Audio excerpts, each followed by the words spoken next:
scientist and host of the Huberman Lab, Andrew Huberman. He is a professor at Duke and author of The Age of Grievance, Frank Bruni, and he's a senior fellow at the Manhattan Institute. His book is called America's Cultural Revolution, Christopher Rufo.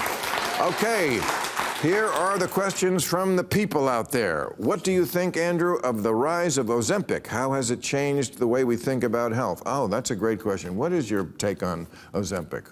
Ozempic has made one thing very clear that people debated for a long time, which is the reason that so many Americans are obese is because they eat more than they burn. Remember, that was a debate not long ago. It's still a debate. I still read it. I still read like it's a mystery. It absolutely, I mean, these are the laws of thermodynamics. If you take in more calories than you burn, you're going to put on weight over time. Some people burn more at rest, and so they don't need to move around as much, but people have been eating too much, in particular, these highly processed foods, et cetera. We can talk about those. The interesting thing about Ozempic that bothers a lot of people is that it is very expensive. And if you go off it, you gain the weight back, unless you do something like resistance training, aka weight training, to keep the muscle that you have, because muscle is a highly metabolically active tissue. So if people want to go on it or take less or go off it, they're going to need to do something to offset the reduction in metabolism. The other thing that's happening now is the drug itself. Yeah. Do you think it's unhealthy? Well, it raises these GLP levels, this natural peptide that limits appetite, by increases by 1,000-fold over what it normally is. It's extremely effective, and I would say for getting a lot of weight off of people who really need that, right. I think it's a great first pass, especially if they're unwilling to exercise.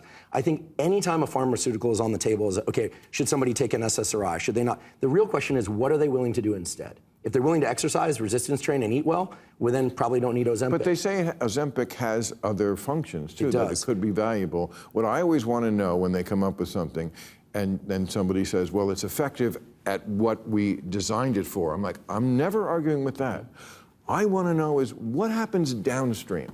Because, again, just as the layman, common sense is when you block one thing in the body, usually it has some other effect somewhere else. Absolutely. That's what I'm asking you. What is going on? It's doing the thing it's supposed to do. What is the bad side of that? Or is there one? Well, there are activities of GLP-1 outside of appetite, so you see things like nausea.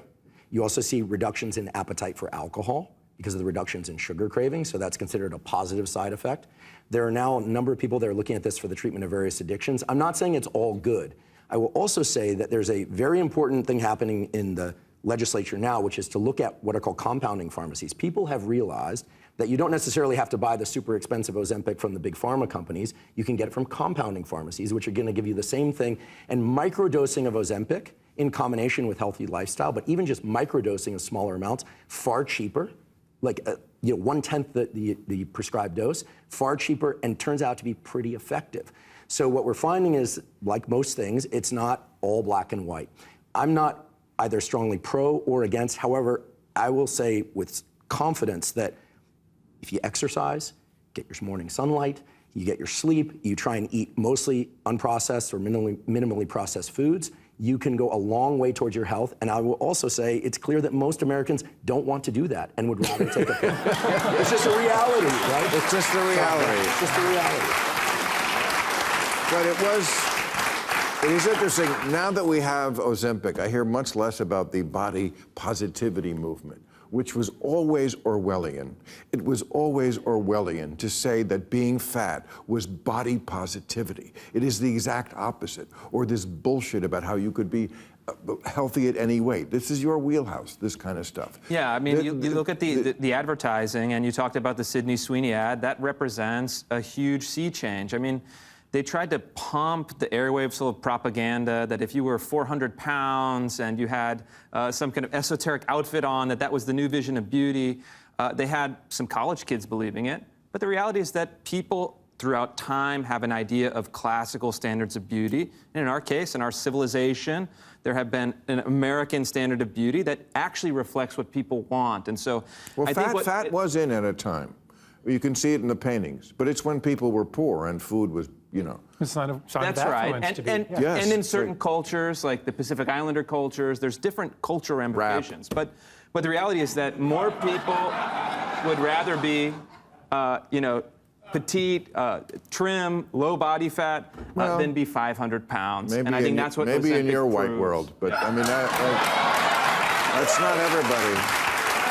No, no, it's true. Beauty is in the eye of the beholder. But science is not.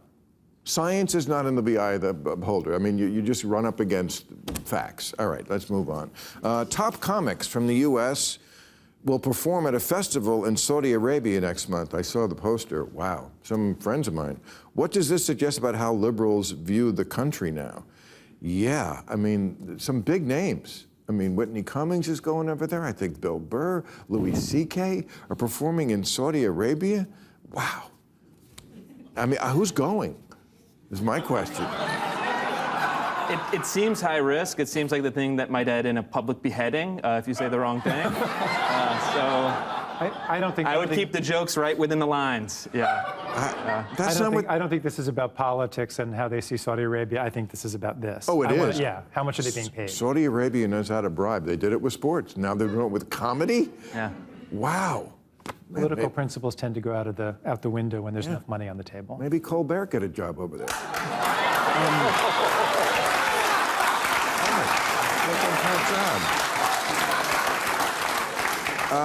Andrew, is pot worse than alcohol? Oh, what a good basic question. I mean, I think we're maybe not on the same page with that. I think your view is proceed with caution, and mine is I'm high right now.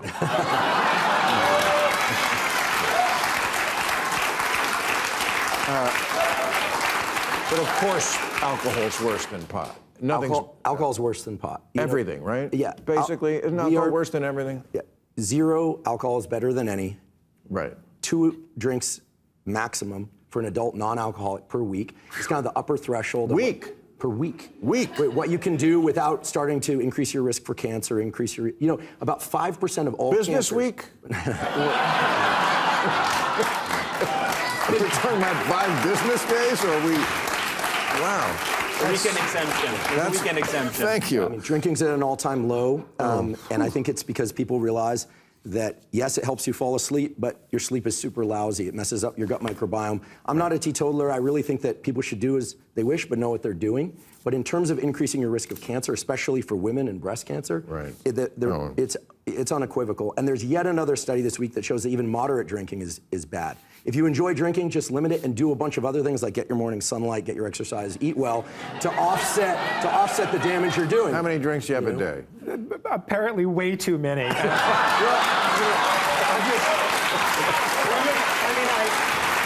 allowed to enjoy life, but it'll be a shorter one. I love you for the information, but you're depressing the hell out of me. Yeah, you and many others. Yeah. What about, hypothetically, asking for a friend? What about someone who, like I don't drink a lot now, but like in the past, because I feel like the human body really is amazingly resilient. The way you can, do things in your past, and then once you stop doing them, you're pretty good. No? Yeah. Oh, yeah. Good. Moving on. What's the saying? Every sinner has a future, every saint has a past. Yeah, but I mean, if that's true, then why not? I feel like I always did as much as my body would allow me to. When my body let me have 25 drinks a week, I did. Much different impact in your 20s and 30s. Right. In part because of the way that sleep becomes more and more important for maintaining brain function and bodily function. And I will say that with cannabis, people are very concerned about the elevated levels of THC. It is a concern for people with a predisposition to psychosis, but you might enjoy this fact. It turns out, I had an expert on my podcast, expert in cannabis, who told me that the data point to the fact that if people smoke or vape cannabis, not something I'm suggesting they do, people are pretty good at bringing themselves into the right plane of high. The panics and the psychotic episodes that people experience and take them to the ER is because of these edibles where they eat an edible and then suddenly they're, twice the desired plane of high, as it's called. Yeah. So edibles are as much of a problem in that way as the high THC levels. No, I don't need it anymore. It's just, it's so much of a commitment. Exactly. That's exactly what it is. No, it is. Yeah. 6 hours later, you can't find the. I mean, it's like it tells me when I'm not high anymore, and I want to tell it. Okay, Frank. As a former food critic for the New York Times, do you think Trump's immigration crackdown will make food in America less interesting? I have no idea. Yeah, I would love don't to know come up with something for you there. I don't know. Yeah, I don't know what that means. What are the panel's thoughts on the FBI searching John Bolton's home this morning? Is it further evidence that the agency has been politicized? Well, I mean, you know, Trump's comment was, I didn't know about it. I had nothing to do with it. And then he said something like, you know, I might ask for it, but I just think this is better. It's not about thinking it's better. The president is not supposed to do things like that. He's not supposed to be involved with that. He thinks he's doing us a favor. Plus, I don't even believe it. I mean, even if he didn't specifically say to Pam Bondi, look into exactly. I mean, they know what they're supposed to do. They know what pleases him. Yes, that's right. I'll take the other side. I think it's a good thing. And let me explain why. Let me explain why. Because look, you look at basic game theory. Remember this, when President Trump ran for office the first time, his big chant at the rally was "lock her up." I was a little bit like, this seems a little extreme, not sure how I feel about this, but after he won, he said something very interesting. He said, that was a campaign thing, Hillary's fine, we're gonna all move on. And he didn't actually seek to prosecute his political opponents. But now, over the last 10 years, we've had Russiagate, we've had investigations, we've had indictments, we've had arrests, we've had the mugshot, we'd have a bullet through his ear, we had him stripped. Well, I don't think we can. What is the bullet through his ear have to do with it? The bullet, I don't think, is something we can blame on the Democratic Party. All right. Okay. Even set. There's no point of connection between the bullet in his ear and what happened to John Bolton's house this morning. No, well, let me get there. Right. I'm warming up to this, guys. Come on. Okay, let's take the bullet out for sake of argument. You have him stripped of his ability to actually do business in New York. I mean, he was the most persecuted political figure in American history. And the idea is, if you get into office and you do nothing, you're sending a signal to Democrats that Republicans will never fight back, there's no downside consequence. You can knock out a Republican, just like they did with Nixon, anytime they want. Tit for tat is a way to recalibrate the system, to get back to parity, and over time, if people play it intelligently, I think you get an actually healthier political system. And last point, John Bolton. Very smart person to start with because everybody hates John Bolton.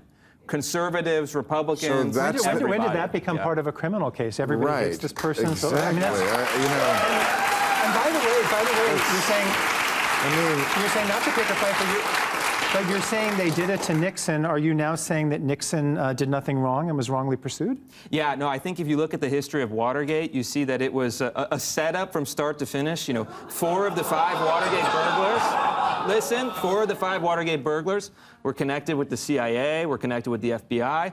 You had the Judge Sirica, who had backdoor meetings violating the law out to get Nixon. And I think, and this will be an unpopular opinion at this table, maybe with this audience, but in time, I think we're going to see Nixon vindicated and the history around Nixon will be changed. Yeah. And the tapes and everything he said on the tapes, and was that a hoax? No, but look, Nixon had no... One point.